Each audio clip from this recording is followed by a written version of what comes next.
Good afternoon, everyone. Since everyone's here, and actually we have Shruthi ma'am, she's running late. She's having some technical issues, so Shruthi ma'am will be joining us later.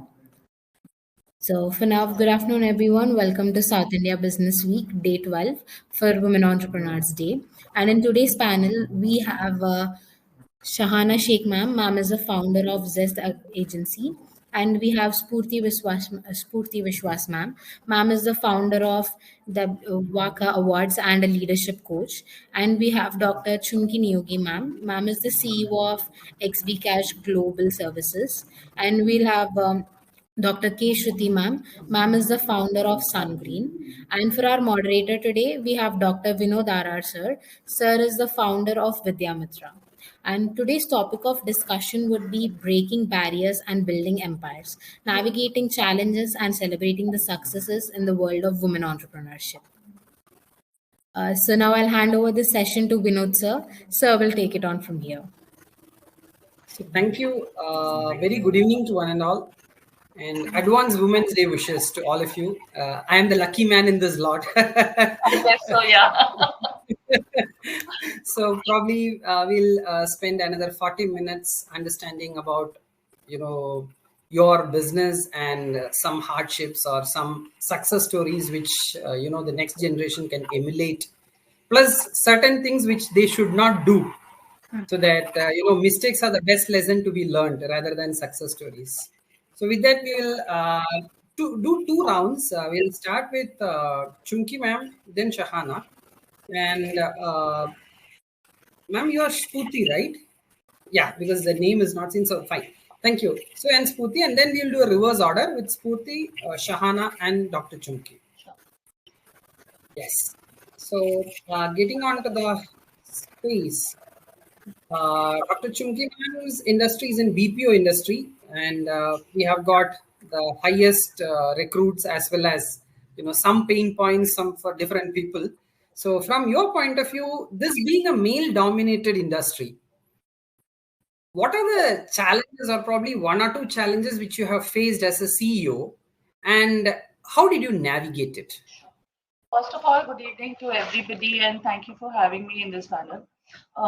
Honestly, when you talk about the challenges faced as a CEO in the male-dominating society or the industry that we talk about, the challenge doesn't start when you become a CEO. The challenge starts when you start your career as a female. So it is something it might sound very harsh, but it is about the stereotype way of balancing the respect versus likability. So we tend to, there's a thin line, and we tend to overshoot the line at times to be more likable within people. And being females in our society today, I think the grassroots or the challenge starts from where our childhood begins. It's the way we are grown up. It's the way our upbringing are still today, whether we like it or not. I think there is still a disparity between when we raise a kid versus a female kid. So if you talk about challenges, honestly, Dr. Vinod, it starts from the very beginning. From the start of when you're growing up, the growing up phase, you overcome that, you get into your career, and then again the same challenge. And I'll tell you where the challenge is.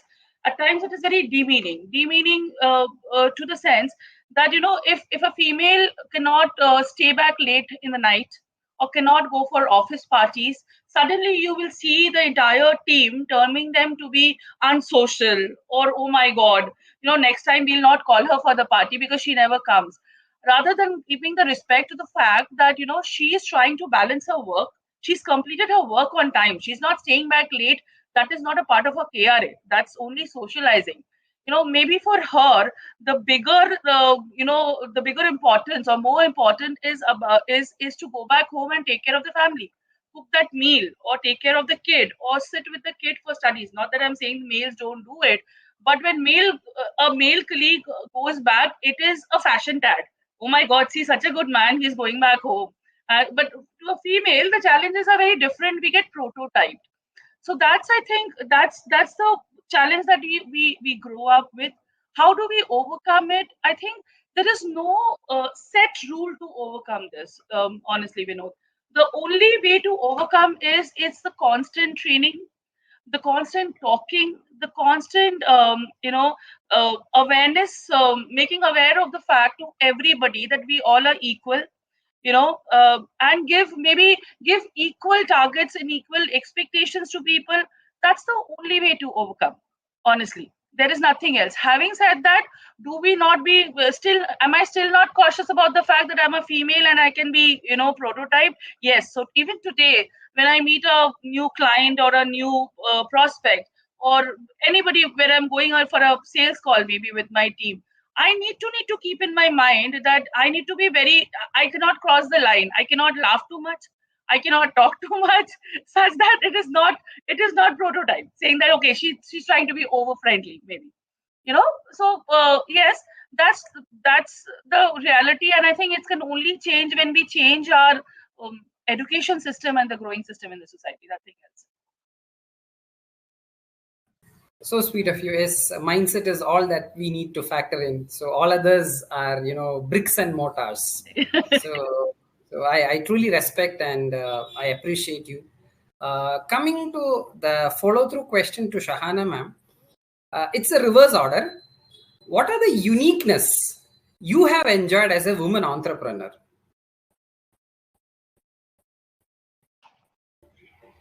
Ma'am, you are on mute. Yeah, no problem.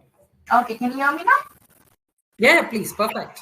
Okay, great. So I think there are three unique strengths that I feel that women entrepreneurs tend to have, and those are first of all going to be unique perspective, and that actually gives us new innovative ideas, new approaches. That actually gives us a competitive edge. Second is going to be the ability to relate to customers. So that is something that I feel that is highly necessary, and yet only female entrepreneurs can do it. And third is going to be the strong relationships. Women-owned business, they tend to have, they are better at building and maintaining strong relationships. It can be retention, acquisition. It can be, loyalty too. So women-run businesses tend to have usually higher loyalty as well as retention as compared to the other side. So sweet of you. Yes, emotional bonding and sincerity is there in the DNA of everybody. It should have, but then a higher order thinking is there definitely in females. That's because we have to constantly prove ourselves over everybody. Somewhere self-cautious. Oh yeah, I completely agree with this. No, I respect. No, but still, wherever we see, I think even people tend to accept. If the general statement is HR is a female, yes, that company is good. Correct. So there is a statement, even though whether it may not be highly truthful or not. Coming to Spoorthi ma'am, or the reverse logic, as you have seen two people just now spoken. Hi ma'am, you're on board just now, so after Spoorthi we'll come back. Being a leadership coach and a mentor, what do you think, or what is your opinion about the women entrepreneurs in general? You can collate, you can add, modify your point of view, but what is your takeaway being a coach? Thank you, Vinod. Hi everyone. Hi, Dr. Chumki. Hi, Shahana, and hi, Sruthi, Dr. Sruthi. Thank you so much, South India Business Week, for having me here. Well, as a leadership coach, what I have seen with entrepreneurs are, there is a positive side, there is a negative side as well. So when we look at positive sides, they're very ambitious. They are like, jo karna hai, wo karna hi hai. I mean, I want to do it, matlab, they go for it, no matter what. And the other thing is, they are very passionate. Okay. And also what I have seen is they like Sahana was mentioning, they're very good. Women entrepreneurs, especially women itself, they have a sense of predicting future. I don't know how this works with a lot of people, but there is a sense that kya ho sakta hai, that predictability is very high with women compared to men, is what I have seen with training with a lot of people. So that predictability is there. They can sense a lot of forecast things like that, and so many things are positive.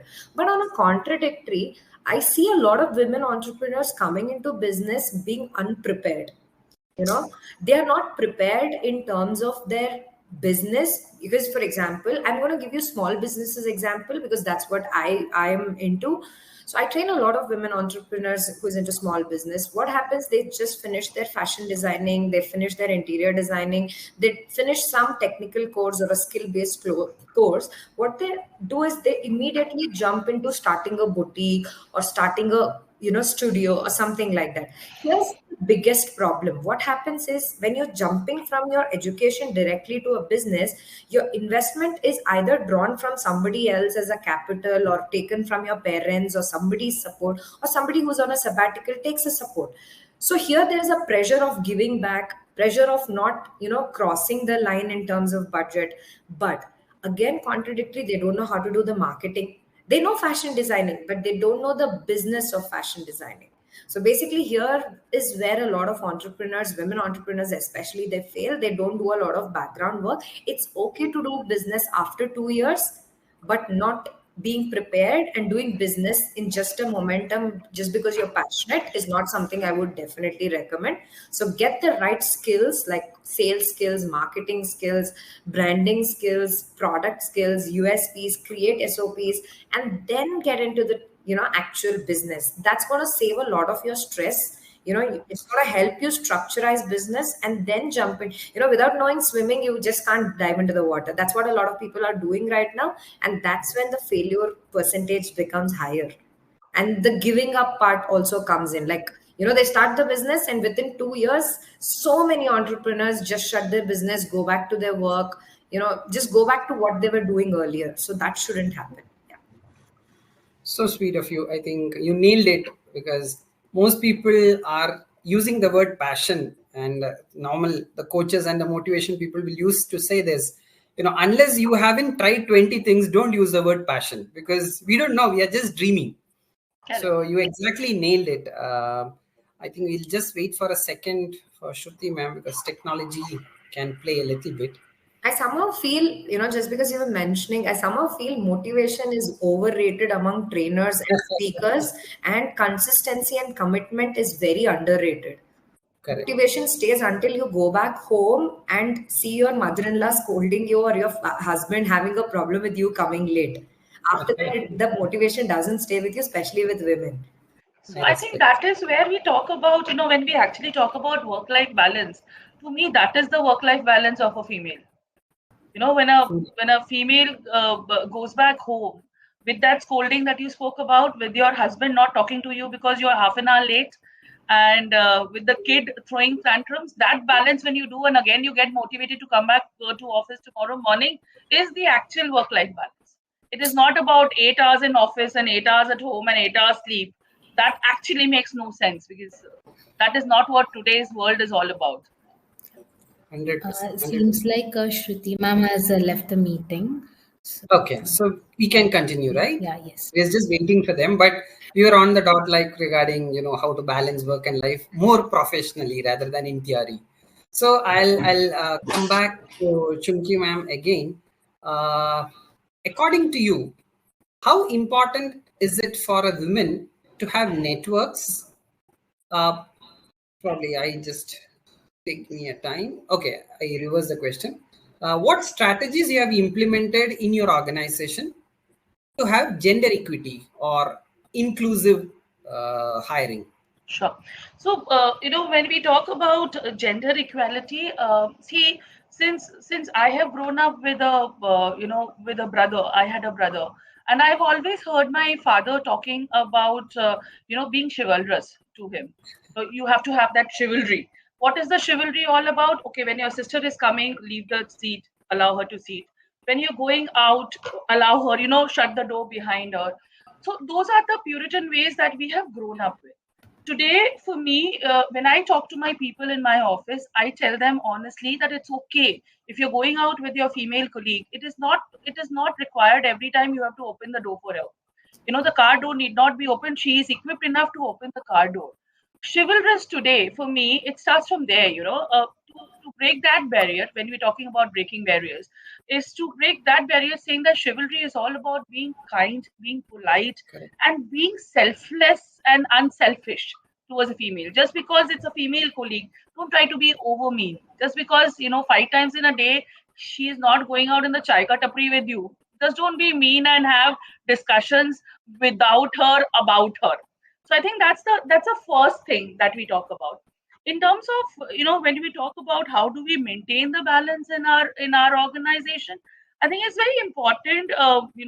When we have an opportunity given for leadership, which is equal for both male and females, it is very important that we have an inclusive hiring, wherein at times we mandate hirings, like how you rightly said. When we hear that the HR head is a female, it strikes a chord. It may not be only for HR, but as Shahana also rightly said, that women today has a huge passion for sales and the commitment. So maybe in my organization it's just the reverse. My sales head is a female and my HR head is a male.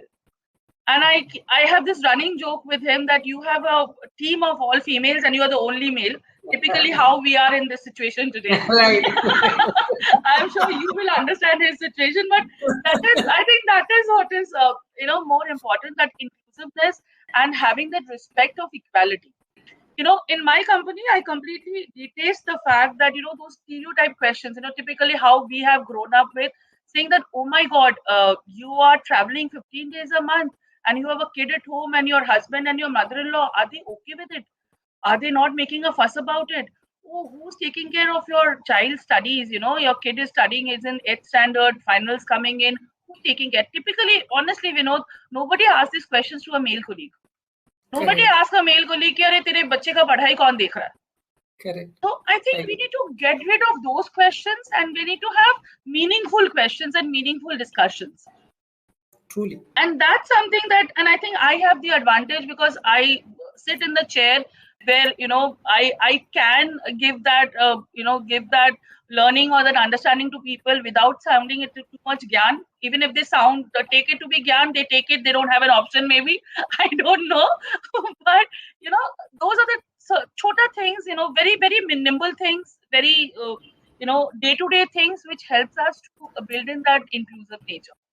Otherwise, typical posh policy, harassment policy, all these things, I think is there for every organization. It is true for every organization. It is in the SOP. It is about how we practice them. Correct. I truly respect. So rather than on paper, probably at heart and at workplace, how we do it, Correct. that matters. How you practice it and how you demonstrate is more important than just to have an SOP and have a binded copy of the SOP and given to all. Right. I truly respect. I think Shruti ma'am, probably network is playing hide and safe game. Let's say hide and seek game rather. So we'll come to Shahana. The question which I wanted from your point of view is the female entrepreneurship, and whichever be the government it is, like MSMEs and entrepreneurs are given a cakewalk. Everybody, wow, you have started a business, great, your future is bright, this is the way forward, and all good statements which Spoorthi also nailed, like people jump into it and suddenly we might run over.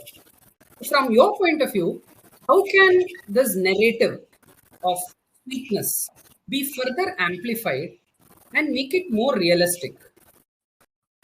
Absolutely. In fact, right now when I'm actually working in a marketing and advertising industry, and here I have seen often the women-led businesses given a stereotypical view, like I think if she's a woman, she has to do this thing, she has to take care of this thing, like a mother basically expects her to do that thing. Even for when you are working right now, I think I was working in one of the agency things, okay? Wahan pe I saw a major flaw, and that was the networking and mentorship opportunity was missing. one of the HR that I recently connected with, I was just discussing with her. I was telling her that, these are the few of the things that you can work on, and we can get this thing done with you. So she said that she recently had a mentor, but that mentor didn't actually help her. And right now, her business, instead of scaling, it wasn't actually generating results or anything like that. And that was the moment when I realized that women entrepreneurs, they really require, someone who can be the guiding light, someone who they can mentor, or someone who they can network and talk about. Now, as Dr. Chumki was talking about it, I was relating to every part of it that they were saying. Because I am right now dealing with that thing, but I didn't have a platform to talk about it. I felt this is about I'm actually the lone person who's telling it. And next is the access to capital. Now, a lot of, if you see around, there are a lot of women entrepreneurs who are running their business bootstrapped, not even borrowing funds from the family. Bootstrap, self-bootstrap. Job se bachaye, yahan pe dal diya.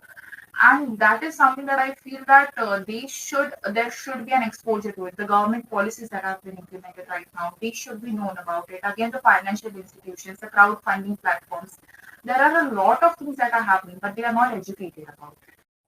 So to make sure that they are celebrated or further amplified, they should include these things. And the third and the most important thing is the policy and advocacy. Now, when I talk about this thing, the work-life balance, the childcare support, all these things should be included in it. We don't have to set another fight for it. And when we are doing it, we have to make sure that we are creating an ecosystem that is sustainable for both of the genders, not specified to one gender. Because I think we are talking about equality and we can't ask them to give us a special benefit for the same thing.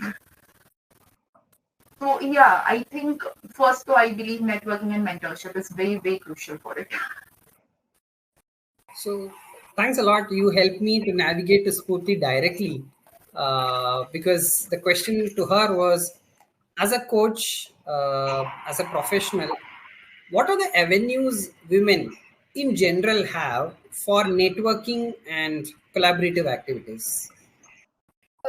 See, there are a lot of avenues which you can look into as an opportunity to kind of collaborate and meet new people. So there are organizations which has come up, which is genuinely working, not just those meetups where you just go, say hi and, talk to a few people and come back. There are organizations like her entrepreneurial network, which is run by my very good friend. She has a network of about 25,000 plus women entrepreneurs in the entire country, and they do genuine work. Right. So there are multiple, networking groups. You need to figure out what best fits in you and your priorities and your business. For this, you need to try. You need to go there, just by sitting at home or just by looking at their social media, you will definitely not understand whether this networking group or this avenue is perfect fit for you or not. You need to actually be present there. You need to go explore and see it yourself. But apart from that, I think it's also about you need to, apart from being a coach, I run two companies. I have an, all women event management company, and it is India's only all women event management company. And we also have a training academy, been doing business from the last 15 years.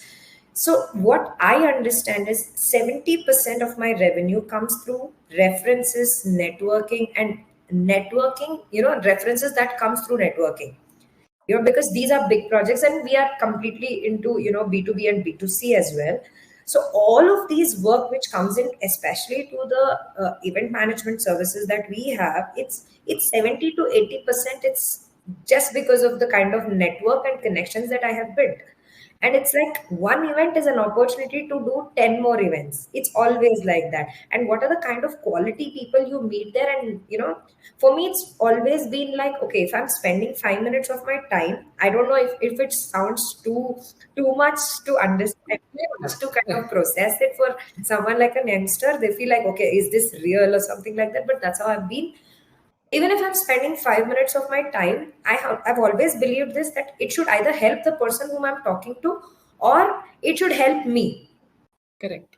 Otherwise, I'm not there because I'm not here for time pass. And that's how things have gone better for me, because I've always learned from people whom I have met. And if that particular person is there, I'm going to always think, what is that I can learn from them? What is that I can benefit from them? And if somebody is like of my level or somebody who can learn from me, I will say, okay, what is that I can benefit that person out of this 5 to 10 minutes that I'm spending with them. So this is how I look at it as a women entrepreneur, and this has always worked for me.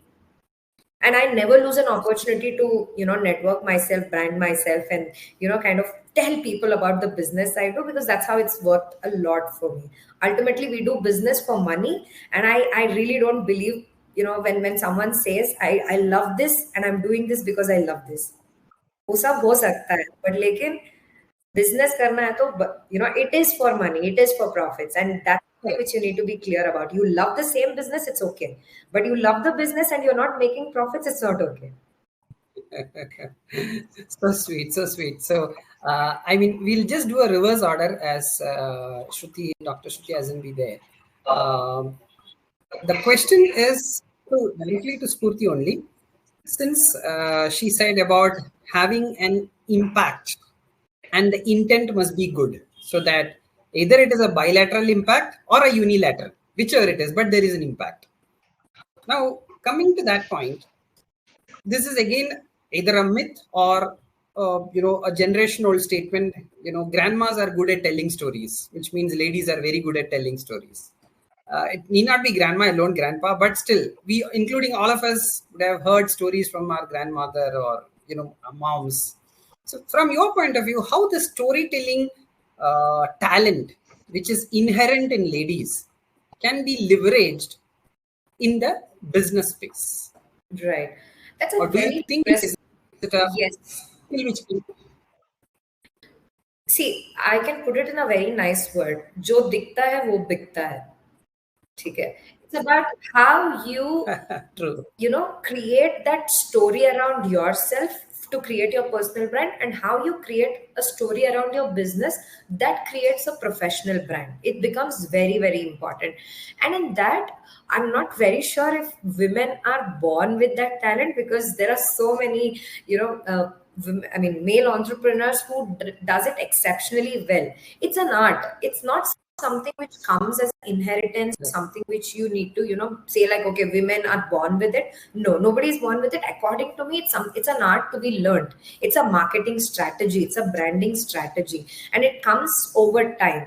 You need to kind of do a lot of research, lot of brand studies, lot of case studies, go deep into, I'm also doing my PhD on the same subject, like how women have built successful brands in India.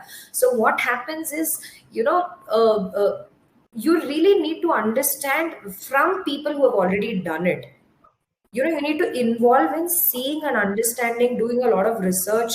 Okay, how did this brand become the brand it is today? Okay, how did Zomato become Zomato? How did Blinkit become Blinkit? How did this brand become this brand? So when you do a lot of research on that is when you will understand, okay, what's that special about me?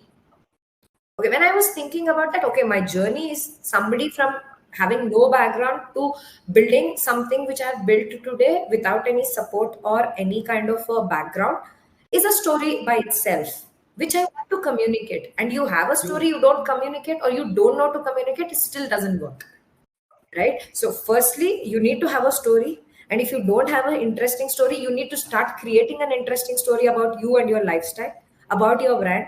And then you need to learn the art of communicating it through any media, whether it could be, print media, ATL, BTL, anywhere. You need to know how to communicate that to, that to the clients or your end user. That becomes very important. So I feel it's purely nothing is inherited. Business is something which needs to be learned by process. You need to fail in business to win in business. Completely agree. You said about personal branding, and there is something uniqueness which you have to sell at the right space at the right spot. The same question which I am triggering to Shahana ji, what is that uniqueness you as an entrepreneur has? And what is the instinct or what is the drive that is further motivating you to go ahead? Your personal story. 2 minutes. Mute, ma'am. Mute.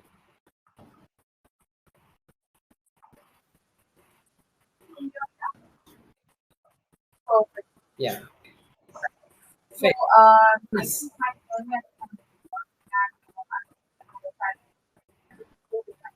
I think there is an audio. It's not audible. Sorry? Thoda Okay. Yeah, now it's better. Now is it okay, right? Perfect. Yeah. So I was saying that my journey as an entrepreneur began amidst, I think, the challenges of the second wave of COVID-19. And I think I started out with 2 clients, and they were quite close to me. But before we even started out with their work, they had to like shut down the business, both of them. Yeah. Okay. Right. So they had to shut down their business right before we even could get started with their work. And that was the moment when I realized that this is Murphy's Law. Anything that can go wrong will go wrong, and at the worst possible time. So those were the moments when I realized that let's throw in the towel and return back to employment, because this is something that is not going to work out. But later on, when I was about on the verge of quitting it, I realized that there was already a need for job creation. And that is the moment when I realized amidst this setback, I have to keep going. I have to contribute to economic growth, and I have to do it for the other people. There are a team for that I have hired. And despite of that uncertainties, I took a seat. I made something bigger out of it for myself. And later on that, I think moving to the freedom that it gave me was, charting my own course, pursuing my passions, making decisions independently. It has been empowering. And if someone asked me today that if I could go back to employment, would I? So I would definitely not. Not only because of the freedom that I have received, but also because of the opportunities that I've created for the people. And ultimately, I believe that has fueled my entrepreneurial journey. It has given me an opportunity to create something meaningful and a lasting legacy. Though it is something that is going to be small, but it has created a positive impact on the world, and it has kept me motivated and determined. So that is one of the reasons where I feel that, I'm going to continue building my profile, my empire, and simultaneously right now, what I think is that one of the most rewarding aspect was when I hired, at least 15 to 20 women in like 6 months ke gap mein. That was one of the things that I really wanted to do. And I normally don't hire people based on the graduation or masters or whatever they have done. I believe skill set, I hire people based on skill set. And that is when I realized that, this is the hidden gem of India. And we should really explore it as much as we can.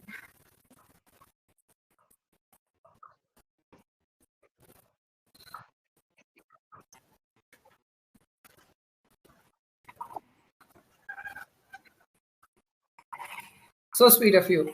The same statement you said about pursuing your own thought and then taking it as a challenge, further converting that into an opportunity.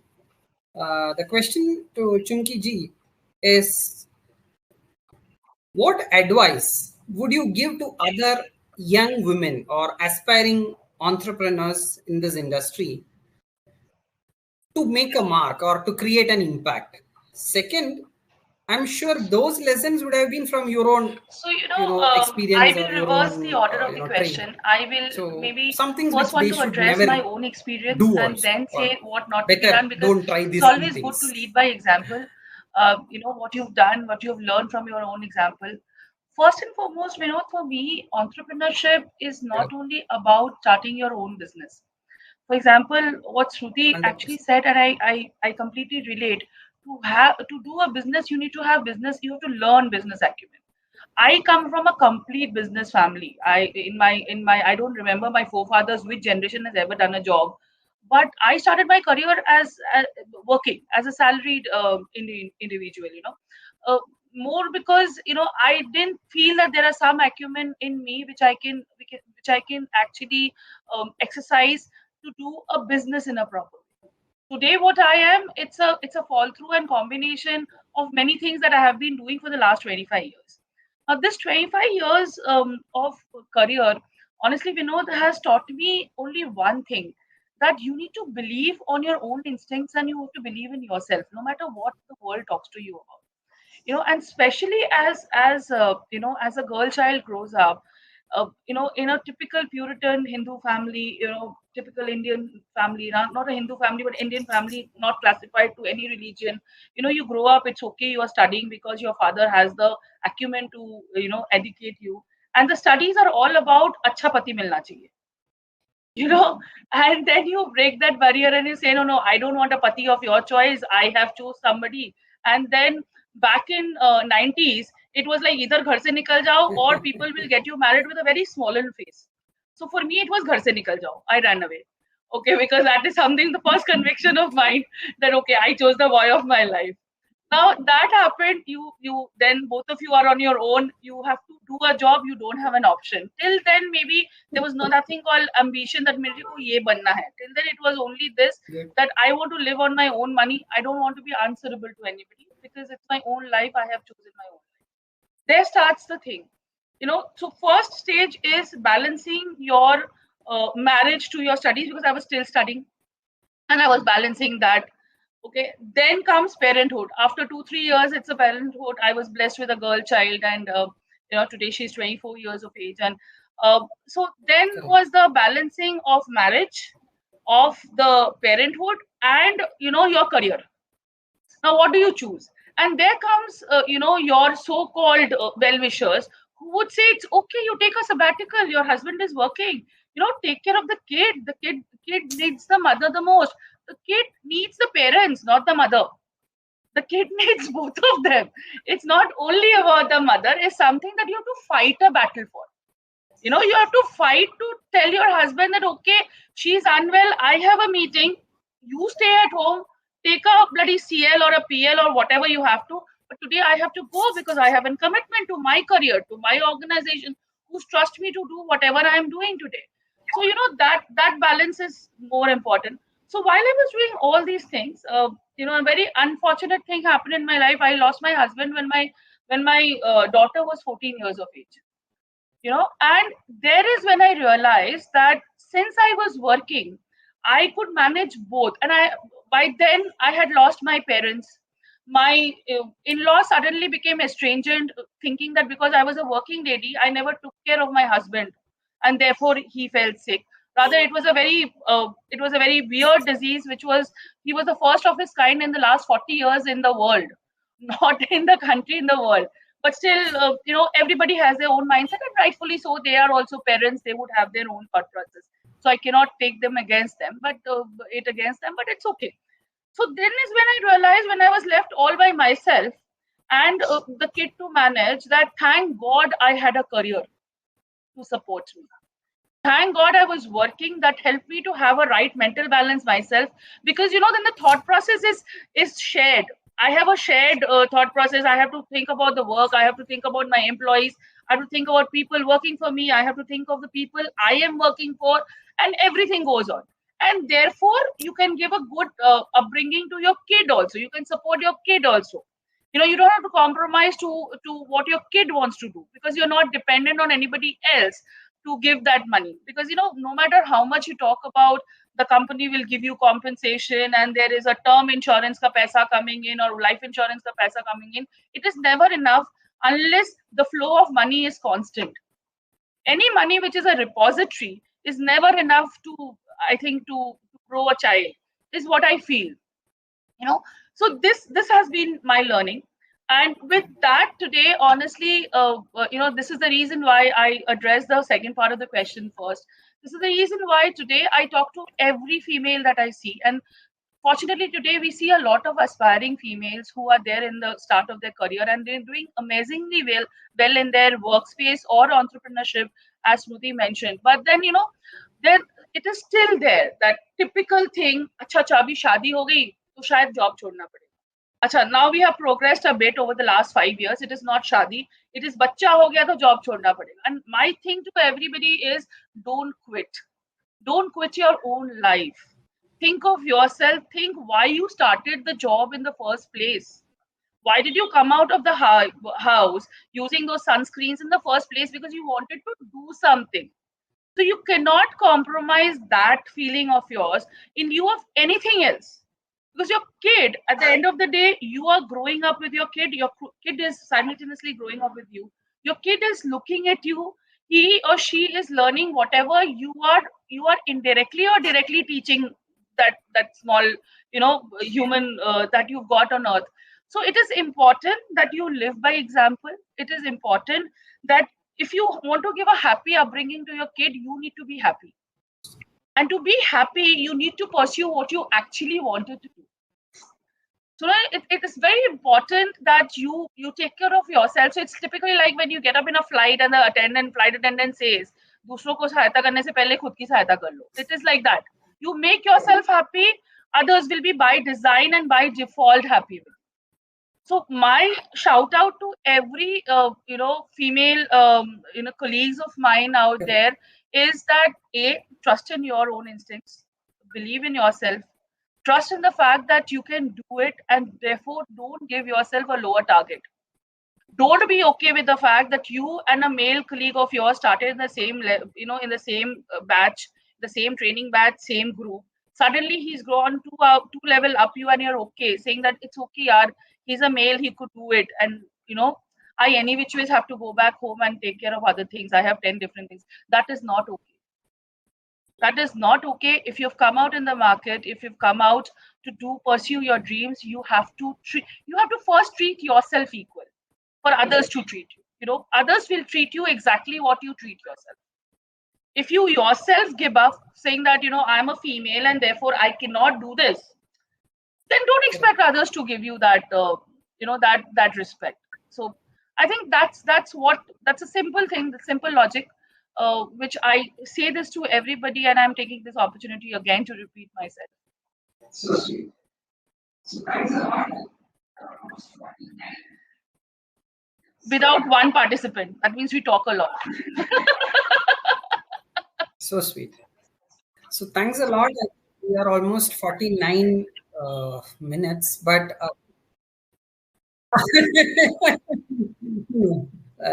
that's part of that's okay, but we all enjoyed. So it's just a quick last wrap up. Two things, the future, whether it is ladies as well as gentlemen, know your business need well, to be mindful in prepare the space well, of entrepreneurship. and Just do bullet enough points. research, know Direct your to market Spoorthi size, first. know the industry experts, get right mentoring, and start. Do all of this before you start, not when you start. And all of that, when you are prepared, your 50% of your stress reduces. And then once you start, be ready for the ups and downs. It's okay. Some days it's rainbows, some days it's not. It's fine. That's how its business is. It's not that, at the end of 30 days, you get the salary. It's like some days you get 10 times of that. And that's how the business works. So be prepared for even, bank full of money, be prepared for zero balance. That's how this business world works. So that's the two things.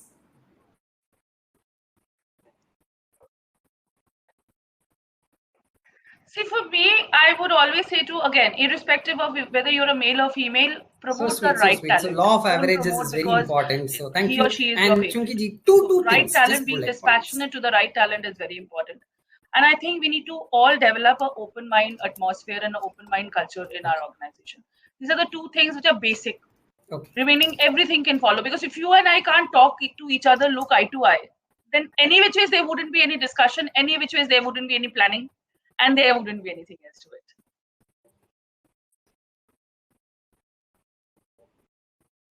Right.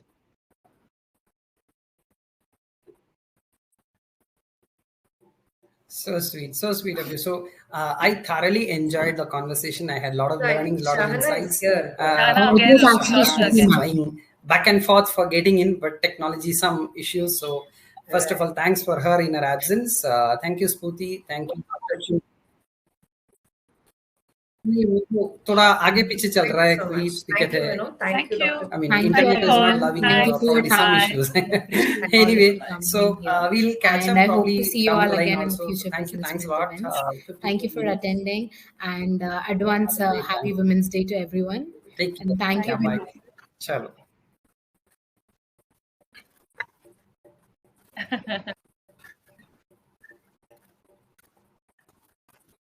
Thank you. Probably the official from SIBW is also trying something. She's not able to get in. But on behalf of her, probably I can.